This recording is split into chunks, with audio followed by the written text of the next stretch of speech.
वेळेस आम्ही त्यानंतर भगवान काळे यांच्या घरी नेलं. तिची आंघोळ पांघोळ, तिचं जेवण खावण, तिची जी अवस्था होती त्याच्यातून तिला थोडंसं सावरण्याचा प्रयत्न केला. त्यानंतर आम्ही आपले जवळचं जे पोलीस स्टेशन आहे, अकोले पोलीस स्टेशन, तिथल्या अधिकाऱ्यांना फोनवर कळवलं अशी अशी घटना घडलेली आहे, अशी एक महिला सापडलेली आहे.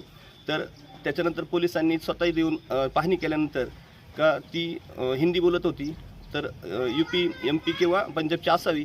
त्यानंतर आम्ही पोलिसांच्या मार्फत आणि जे काही महिलेचं वक्तव्य आलं त्याच्यातून सदर तिच्या नातेवाईकांना कॉन्टॅक्ट करण्याचा प्रयत्न केला.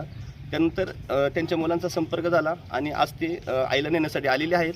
त्यामुळं म्हणजे पंजाब पोलिसांच्या माध्यमातून हा ॲड्रेस सापडला. हो, पंजाब पोलिसांच्या ॲड्रेस सापडला आणि त्यांनी अकोले पोलीस स्टेशनला कळवलं आणि त्यानंतर त्यांची मुलं आपल्या इथं पोचलेली आहेत. मग आता आज त्यांची जी आई आहे, त्यांचं दोघांचं 2 मुलं आलेले आहेत, आई आहे, त्यांचं मिलन होतं आहे आणि पुढे ते आता त्यांच्या घरी घेऊन जाणार आहेत. कसं वाटतं तुम्हाला?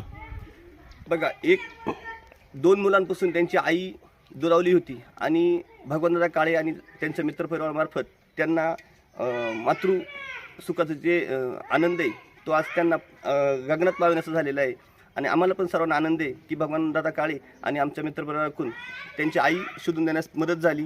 त्यामुळं अकोले पोलीस स्टेशनचं, भगवानदादा काळे आणि त्यांच्या सर्व मित्रपरिवाराचं आम्ही हार्दिक स्वागत करतो.